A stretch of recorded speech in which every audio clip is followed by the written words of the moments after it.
আজকেও সাংবাদিক আমার কাছে প্রশ্ন করলো যে জামাত সহ আপনারা একত্রে সমঝোতায় ছিলেন, বের হলেন কেন?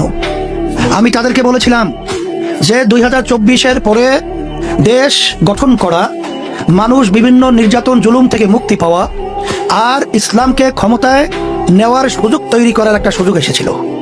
কিন্তু আমরা কি দেখলাম, যেই বৈষম্য দূর করতেছিলাম বা যেই বৈষম্য দূর করার জন্য আমাদের গণ অভ্যুত্থান হলো, হাজার হাজার মানুষ জীবন দিল, সেই বৈষম্য শুরু হয়ে গেল আমাদের সাথেই। বলে কেন?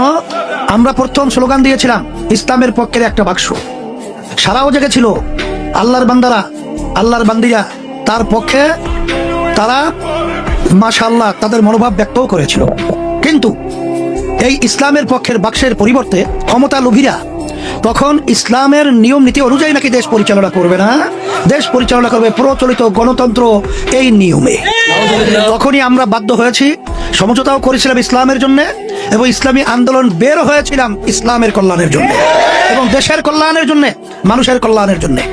আমি আমার ভাইদেরকে বলবো, ইসলামী আন্দোলন বাংলাদেশ পরীক্ষিত একটা রাজনৈতিক ইসলামী দল। তার কথা কাজের সাথে আল্লাহর রহমতে প্রতিষ্ঠা থেকে শুরু করে অদ্যপতি পর্যন্ত আমি চ্যালেঞ্জ হিসেবে বলছি, কেউ কথা এবং কাজের বেমিল কেউ দেখাতে পারে নাই, পারবেও না ইনশাআল্লাহ। ইসলামী আন্দোলন বাংলাদেশ প্রতিষ্ঠিত হয়েছিল এই দেশের কল্যাণের জন্য, মানুষের কল্যাণের জন্য। কিন্তু আমরা দেখেছি যারা নাকি বিভিন্ন সময় রাজনৈতিক দল হিসেবে বিভিন্ন সুন্দর সুন্দর কথা বলে, কিন্তু তাদের কথা কাজের সাথে কোনো মিল নাই। এখন যাদের কথা কাজে মিল নাই, তাদের সঙ্গে থেকে তাদের ক্ষমতার সিঁড়ি হিসাবে, সহযোগী হিসাবে ইসলামী আন্দোলন বাংলাদেশ থাকতে পারে না।